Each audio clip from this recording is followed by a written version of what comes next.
আমার চ্যানেলে তোমাদের সকলকে স্বাগত। আজ আমরা ক্লাস 3 রায়ান মার্টিন প্রশ্নবিচিত্রা থেকে পরিবেশের তৃতীয় পর্যায়ক্রমিক মূল্যায়নের 11 নম্বর স্কুল সলভ করব।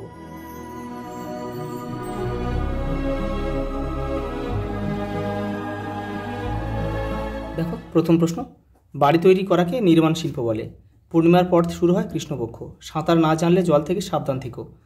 জলীয় বাষ্পের সঙ্গে ধুলোর কণা মিশে মেঘ তৈরি হয়। জল, মাটি, বায়ু হলো প্রাকৃতিক সম্পদ। দেখো পরেরটা দেখো, এখানে ঠিক ভুল দিয়েছে। দেখো গ্রহ ও নক্ষত্রের কোনো পার্থক্য নেই, এটা কিন্তু ভুল, পার্থক্য আছে। দেখো সুস্থ শরীরই আমাদের সম্পদ, এটা সঠিক। ছায়া সবচেয়ে বড় হয় দুপুর 12টার সময়, এটা ভুল। সকাল ও সন্ধ্যায় কিন্তু বিকালে ছায়ার দৈর্ঘ্য সবচেয়ে বড় হয়। এবার দেখো বাজ সবসময় নিচু জায়গায় পড়ে, এটা ভুল। বাজ কিন্তু সবসময় উঁচু জায়গায় পড়ে।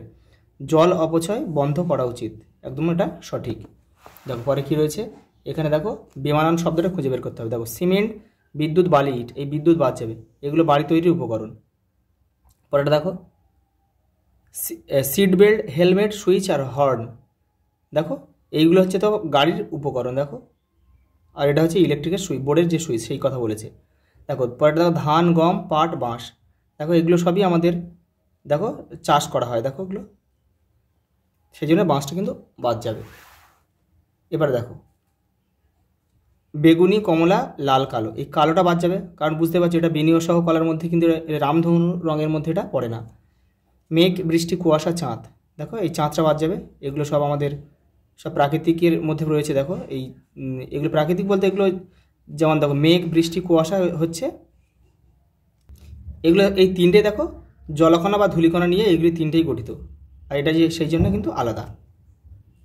পরেটা দেখো ছায়াপথে ছায়াপথে ছোট বড় অনেক কি থাকে, তারা থাকে। সূর্য পূর্ব দিকে থাকলে ছায়া থাকবে পশ্চিমে। ওষুধ পাওয়া যায় বাসক গাছ থেকে। দেখো উর্বর মাটি হলো সম্পদ। বেতের ঝুড়ি তৈরি হলো কুটির শিল্প। পরেরটা দেখো, পরের প্রশ্ন কী দিয়েছে দেখো, বেনিয়া সহকলা, তোমাদের বইয়ের 127 নম্বর পেজে রয়েছে উত্তরটা। এই দেখো বেনিয়া সহকলা, এই নাম করা কিন্তু তোমাদের লিখতে হবে পরপর। পরেরটা দেখো, কোথায় চড়ার সময় মানুষ হাঁপায় এবং কেন? পাহাড়ে, কারণ কি সেখানে বাতাসে অক্সিজেন পরিমাণ কিন্তু কম। কাগজ তৈরির প্রধান উপাদান কি? দেখো বাঁশ, বিভিন্ন গাছ, ঘাস। পরেরটা দেখো নক্ষত্র বলতে কি বোঝে? দেখো এই যে দেখো নক্ষত্র বা তারা, এখান থেকে তোমরা একটু করে নেবে, এখান থেকে এটা লিখে নিও। পরেরটা দেখো দিগন্ত রেখা কি? আকাশ যেখানে মাটিতে মিশে সেই জায়গাকে দিগন্ত রেখা বলে। এর অপর নাম কি? এর অপর নাম হচ্ছে দিক চক্র রেখা। পরেরটা দেখো এবার কি রয়েছে, দেখো বলেছে নিচের প্রশ্নগুলির উত্তর দাও। দেখো বাজ পড়ার সময় কি করতে হয়? দেখো বাজ পড়ার সময় আমাদেরকে ঘরের মধ্যে থাকা উচিত, সব থেকে সেফটি, সব থেকে নিরাপদ। এবার কেউ যদি ফাঁকা জায়গায় থাকে, তাহলে ফাঁকা জায়গায় কেউ যদি থাকে তাহলে ফাঁকা জায়গায় হাঁটু মুড়ে তোমাদের কিন্তু বসে পড়তে হবে।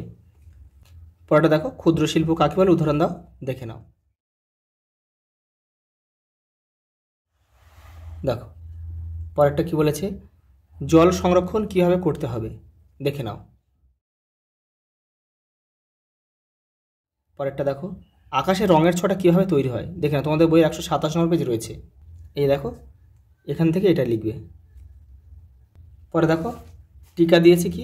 দিগন্ত রেখা। কত নম্বর পেজে রয়েছে? দেখো 129 নম্বর পেজে তোমাদের বইয়ের দিগন্ত রেখা রয়েছে। আকাশ যেখানে মাটিতে মেশে সেটা হচ্ছে দিগন্ত রেখা, একটা নাম দেয়। দেখো দিগন্ত রেখা, আরেক নাম দিকচক্র রেখা, এটা লিখলেই কিন্তু হয়ে যাবে। তারপরে কি আছে দেখো মেঘ, তাহলে মেঘ আছে 123 নম্বর পেজ তোমাদের বই রয়েছে। দেখো এখান থেকে এটা পুরো লিখে দেবে। লাস্ট প্রশ্ন দেখো ছায়াপথ, তোমাদের বইয়ের 120 নম্বর পেজে রয়েছে। এই যে এখান থেকে এই ছায়াপথ, এইটা এই পর্যন্ত পুরোটা লিখবে। আজ এই পর্যন্ত, দেখা হবে পরের ভিডিওতে।